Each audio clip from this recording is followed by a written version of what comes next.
Clase 7, audio 4. Muy bien, ahora nos tocaría el capítulo 35 de Génesis, pero vamos en realidad a leer el capítulo 37. ¿Por qué? Bueno, porque las historias del capítulo 35 y del capítulo 37 no son correlativas, sino que más bien se solapan, ¿no?, entre sí. Y gran parte de la historia del capítulo 37 es anterior a lo que después ocurre en el capítulo 35, sobre todo el nacimiento de Benjamín y la muerte de Raquel.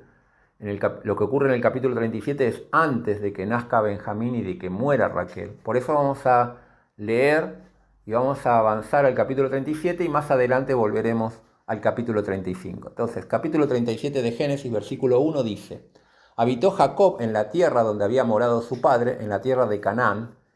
Esta es la historia de la familia de Jacob. José, siendo de edad de 17 años, apacentaba las ovejas con sus hermanos. Y el joven estaba con los hijos de Bila y con los hijos de Silpa, mujeres de su padre, e informaba a José a su padre la mala fama de ellos. Y amaba Israel a José más que a todos sus hijos, porque lo había tenido en su vejez, y le hizo una túnica de diversos colores. Y viendo sus hermanos que su padre lo amaba más que a todos sus hermanos, le aborrecían, y no podían hablarle pacíficamente. Y soñó José un sueño y lo contó a sus hermanos, y ellos llegaron a aborrecerle más todavía. Y él les dijo: Oíd ahora este sueño que he soñado. He aquí que atábamos manojos en medio del campo, y he aquí que mi manojo se levantaba y estaba derecho, y que vuestros manojos estaban alrededor y se inclinaban al mío. Y le respondieron sus hermanos: ¿Reinarás tú sobre nosotros, o señorearás sobre nosotros? Y le aborrecieron aún más a causa de sus sueños y sus palabras. Soñó aún otro sueño y lo contó a sus hermanos, diciendo: He aquí que he soñado otro sueño, y he aquí que el sol y la luna y 11 estrellas se inclinaban a mí. Y lo contó a su padre y a sus hermanos, y su padre le reprendió y le dijo: ¿Qué sueño es este que soñaste? ¿Acaso vendremos yo y tu madre y tus hermanos a postrarnos en tierra ante ti? Y sus hermanos le tenían envidia, mas su padre meditaba en esto. Bueno, muy bien, vamos a frenar aquí. Y aquí tenemos esta historia, ¿no?, de José. Ellos todavía estaban en esa zona cercana a Siquem, morando. Y con 17 años José, o sea que ya había pasado unos cuantos años del regreso, posiblemente 10 años, ya que estaban ahí en la tierra de Canaán.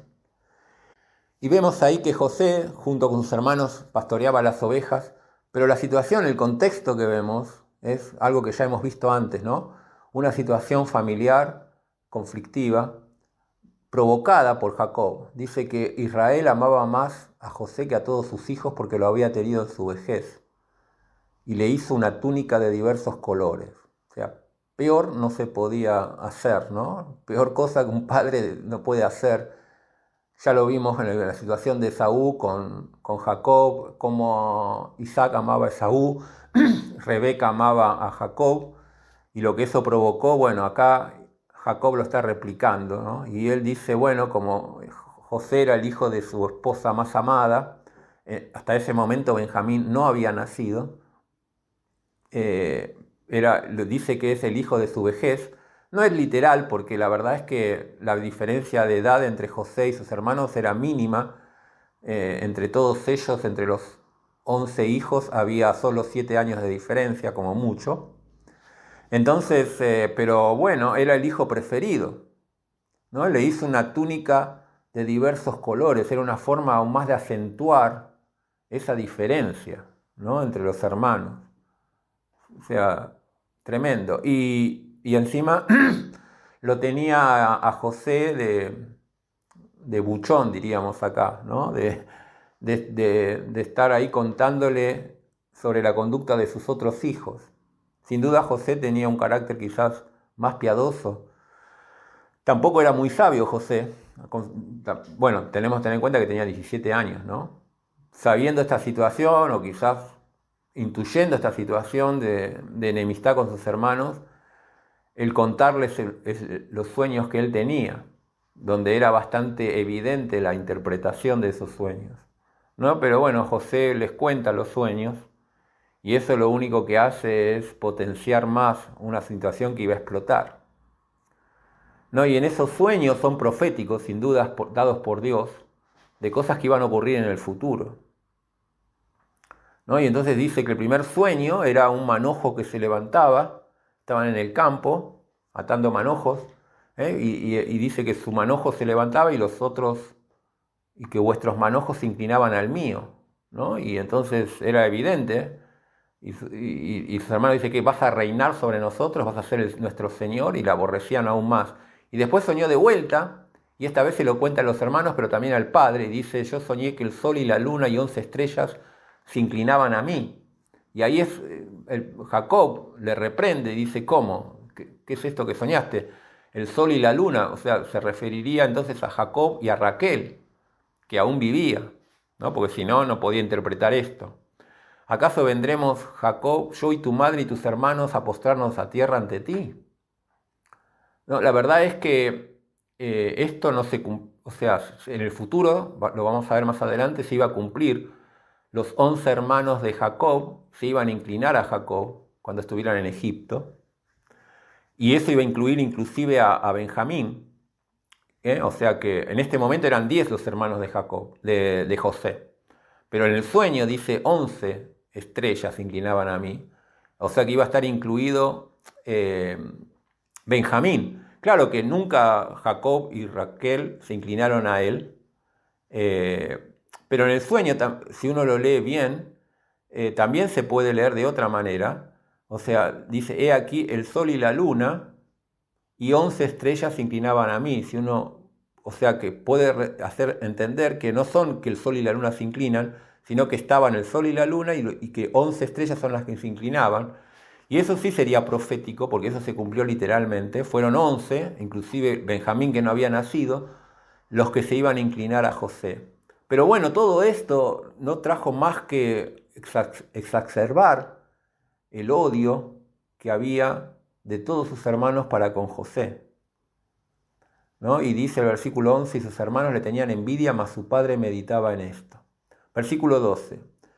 Después fueron sus hermanos a apacentar las ovejas de su padre en Siquem, y dijo Israel a José, tus hermanos apacientan las ovejas en Siquem, ven y te enviaré a ellos. Y él respondió, heme aquí. Y Israel le dijo, ven ahora y mira cómo están tus hermanos y cómo están las ovejas, y tráeme la respuesta. Y lo envió del valle de Hebrón, y llegó a Siquem, y lo halló un hombre, y andando él errante por el campo, le preguntó a aquel hombre diciendo, ¿qué buscas? José respondió, busco a mis hermanos, te ruego que me muestre dónde están apacentando. Y aquel hombre respondió, ya se han ido de aquí. Y yo les oí decir, vamos a Dotán. Entonces José fue tras sus hermanos y los halló en Dotán. Cuando ellos lo vieron de lejos, antes de que llegara cerca de ellos, conspiraron con él para matarle. Y dijeron el uno al otro, he aquí viene el soñador. Ahora pues venid y matémosle y echémosle en una cisterna y diremos, alguna mala bestia lo devoró y veremos qué será de sus sueños. Cuando Rubén oyó esto, lo libró de sus manos y dijo, no lo matemos. Y les dijo Rubén, no derraméis sangre, echadlo en esta cisterna que está en el desierto, y no pongáis mano en él, por librarlo así de sus manos, para hacerlo volver a su padre. Sucedió pues que cuando llegó José a sus hermanos, ellos quitaron a José su túnica, la túnica de colores que tenía sobre sí, y le tomaron y le echaron en la cisterna, pero la cisterna estaba vacía, no había en ella agua, y se sentaron a comer pan, y alzando los ojos miraron, y aquí una compañía de ismaelitas que venía de Galad, y sus camellos traían aromas, bálsamo y mirra, e iban a llevarlo a Egipto. Entonces Judá dijo a sus hermanos, ¿qué provecho hay en que matemos a nuestro hermano y echemos y encubramos su muerte? Venid, vendámosles a los ismaelitas, y no sea su mano sobre él, porque es nuestro hermano, nuestra propia carne, y sus hermanos convinieron con él. Paramos acá un minuto. Y acá vemos lo tremendo de esta situación, ¿no? Los hijos de Jacob, acá todos jóvenes que tendrían entre 23 y 18 años, y Jacob y José 17, o más o menos esas edades, ahí estaban todos y lo ven venir y ellos ahí conspiran para matarle, ¿no? Y dice, vamos a matarlo, ahí viene el soñador. ¿Qué es lo primero que hacen? Dice, bueno, le quitan esa túnica, esa túnica que los hacía, que su propio padre le había puesto de diversos colores, era una forma de mostrar un rango superior, y encima siendo José el más chico, ¿no? Y una preferencia. ¿Hasta dónde, no? ¿Hasta dónde había calado en el corazón de esos jóvenes la actitud de Jacob, ¿no? De hacer sobresalir un hijo por sobre los demás? Bueno, entonces ahí le sacan esa túnica, lo tiran, lo bajan a esa cisterna vacía, un pozo. Más adelante va a decir que ahí ellos van a recordar que José rogaba desde la cisterna, con angustia de que lo suelten, que no le hagan nada, pero ellos se pusieron ahí a almorzar, se sentaron a comer. Tremendo, tremendo, ¿no? Y aquí vamos a ver también la actitud. Rubén va a intentar librarlo, Rubén, que era el primogénito, el mayor, va a buscar la forma de decirle, bueno, vamos a ponerlo en la cisterna, pero él lo hace con el hecho de decir, bueno, después voy a buscar la forma de sacarlo de ahí, de que vuelva, de que no ponerme en contra de mis hermanos. Pero la cosa es que parece que Rubén no está ahí cuando llegan los ismaelitas, esa caravana que iba hacia Egipto, y entonces ahí es Judá el que intenta evitar la muerte de José, proponiendo un plan alternativo, diciendo, bueno, no lo matemos porque es nuestro hermano, vamos a venderlo a los ismaelitas. Y los hermanos dijeron, bueno, de acuerdo, ¿no? Y era una forma de deshacerse para siempre de José. Tremendo. Muy bien. Leemos entonces el versículo 28. Cuando pasaban los madianitas mercaderes, sacaron ellos a José de la cisterna, le trajeron arriba y le vendieron a los ismaelitas por 20 piezas de plata y llevaron a José a Egipto. Después Rubén volvió a la cisterna y no halló a José dentro y rasgó sus vestidos. Y se volvió a sus hermanos y dijo, el joven no parece, y yo, ¿a dónde iré yo? Y entonces tomaron ellos la túnica de José y degollaron un cabrito de las cabras y tiñeron la túnica de sangre y enviaron la túnica de colores y la trajeron a su padre y dijeron, esto hemos hallado, reconoce ahora si es la túnica de tu hijo o no. Y él la reconoció y dijo, la túnica de mi hijo es, alguna mala bestia lo devoró. José ha sido despedazado. Entonces Jacob rasgó sus vestidos y puso cilicio sobre sus lomos y guardó luto por su hijo muchos días. Y se levantaron todos sus hijos y todas sus hijas para consolarlo. Mas él no quiso recibir consuelo y dijo, descenderé enlutado a mi hijo hasta el Seol. Y lo lloró su padre. Y los madianitas lo vendieron en Egipto a Potifar, oficial de Faraón, capitán de la guardia. Muy bien, y vemos cómo ellos ahí van a pergeñar un engaño para saber qué decirle a Jacob, ¿no? Y hacen con la túnica, la rompen y la llenan de sangre de animal y se la dan a su padre. Dice, bueno, a ver si esto es de José, lo encontramos ahí. Bueno, Jacob va a ser engañado otra vez, ¿no? Otra vez va a ser engañado, ahora no por Labán, sino por sus propios hijos va a ser engañado. Y en algo tan tremendo como esto. Y bueno, él va a pensar que estaba muerto José.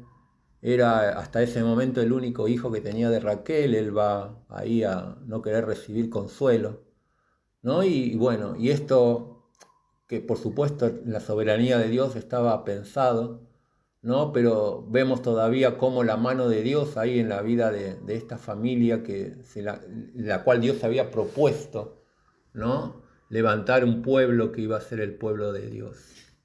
Muy bien, ¿qué podemos pensar para nosotros mismos de todo esto? Bueno, lo mismo que la misma lección que se viene repitiendo, ¿no? Debemos evitarnos males y entender que debemos sembrar bien si queremos cosechar bien. Debemos sembrar en el Espíritu para poder cosechar vida eterna. Y solamente cuando sembramos en la carne vamos a cosechar muerte y dolor.